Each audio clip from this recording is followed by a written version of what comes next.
చంద్రబాబు గారి సూపర్ 6.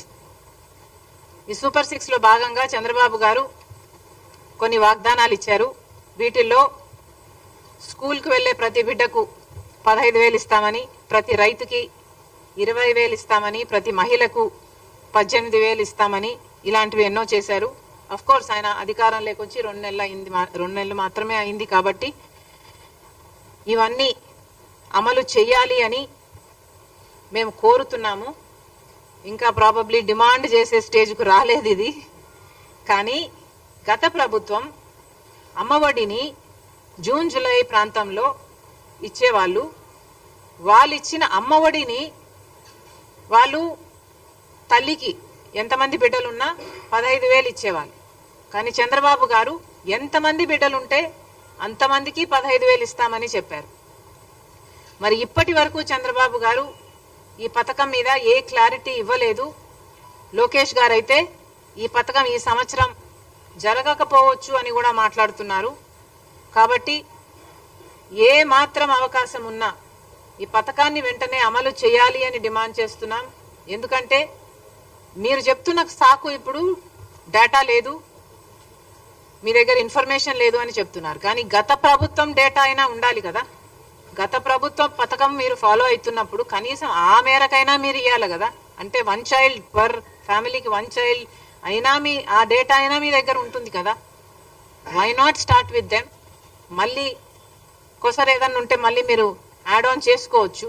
కానీ అసలే ఇవ్వకపోవడం, అది కూడా జూన్ జూలై ఈ మాసాలలో ఇస్తే ఆ తల్లులకు పనికొచ్చే పథకం ఇది. కాబట్టి చంద్రబాబు గారు ఈ పథకం తల్లి దీవెన, అదేనా, తల్లికి వందనం, ఈ పథకం కింద ఏ మాత్రం వీలున్నా కనీసం 1 చైల్డ్కైనా ఇవ్వాలని కాంగ్రెస్ పార్టీ కోరుతుంది. అలాగే మహిళలకి ఉచిత బస్సు, దీంట్లో ప్రాబ్లం ఏమిటో మాకైతే అర్థం కావటం లేదు.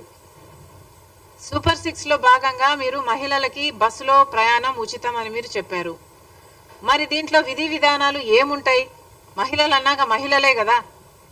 ఒక మహిళ బస్సు ఎక్కితే 0 టికెట్ ఇవ్వాలి, ఫ్రీ టికెట్ ఇవ్వాలి. It's as simple as that.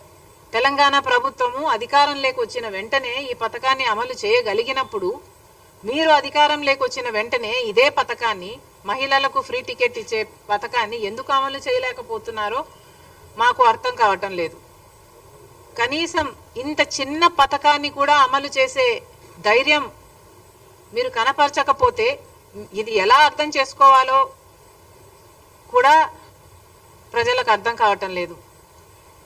కాబట్టి కనీసం ఈ పథకం, మహిళలకు ఉచిత బస్సు అనే ఈ పథకమైనా వెంటనే అమలు చేయాలని కాంగ్రెస్ పార్టీ డిమాండ్ చేస్తుంది. తర్వాత రైతులకు ఏటా 20,000 ఇస్తామని చంద్రబాబు గారు చెప్పారు. మరి దానికి విధి విధానాలు అంటున్నారు. 80 లక్షల మంది రైతులు, కనీసం మీరు జూన్ జూలైలో ఇస్తే వాళ్ళకి పంట వేసుకోవడానికైనా పనికొచ్చేది. అది ఇవ్వకపోగా, అది ఎప్పుడు ఇస్తారా అని రైతులందరూ ఎదురు చూస్తుంటే అది ఇవ్వకపోగా విత్తనాల కోసం కొన్ని చోట్ల లైన్లలో నిలబడుతున్నారు అని మేము అడిగితే మమ్మల్ని ఎద్దేవా చేశారు. సరే పర్వాలేదు, రైతులు కష్టాలలో ఉన్నారు, వరదలు వచ్చాయి, పంటలు చాలా మందికి నష్టపోయారు.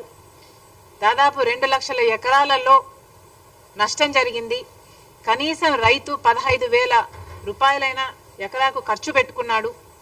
మరి వాళ్ళకి మీరు నష్టపరిహారం చెల్లించండి అని మేము అదే పనిగా వరద ప్రాంతానికి వెళ్ళి నీళ్ళ నెక్ డీప్ వాటర్లోకి దిగి మరీ హైలైట్ చేసినా కూడా చంద్రబాబు గారి కంటికి కనిపించలేదు. మరి అలాంటి రైతులని, వరద ప్రాంతాలలో మునిగిపోయిన ఆ పంటల్ని పరిశీలించినట్టుగా మాకు చంద్రబాబు గారు కానీ, పవన్ కళ్యాణ్ గారు కానీ, పురంధేశ్వరి గారు కానీ మాకెక్కడా కనిపించలేదు. సరే, మీరు పర్యటించకపోయినా కూడా మేము పర్యటించాం కాబట్టి మేము చెప్తున్నాము, మీరు కనీసం రివ్యూ అయినా పెట్టి ఎంతమంది నష్టపోయారో అంచనా వేసి కనీసం 15,000 అయినా ఇవ్వండి అని మేము కోరటం జరిగింది. మీరేమో 3,000 ఇస్తామని చెప్పారు. ఆ 3,000 ఎక్కడికి సరిపోతుంది? ఎవరికి సరిపోతుంది? ఒకసారి ప్రభుత్వం ఆలోచన చేయాలి.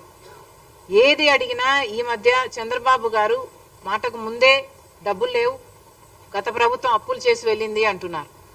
అప్పులు చేసి వెళ్ళిన మాట వాస్తవం కావచ్చు, కానీ అప్పులు ఉన్నాయి అన్న సంగతి చంద్రబాబు గారికి తెలిసిన విషయమే.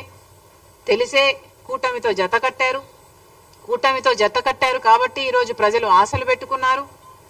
బీజేపీ అక్కడ అధికారంలో ఉంది, మీరు కూటమి పెట్టుకున్నారు. 25 ఎంపీలు వాళ్ళకే బుడిగలు చేస్తున్నారు కాబట్టి అక్కడ నుంచి డబ్బులు తెచ్చే బాధ్యత కూడా చంద్రబాబు గారిది.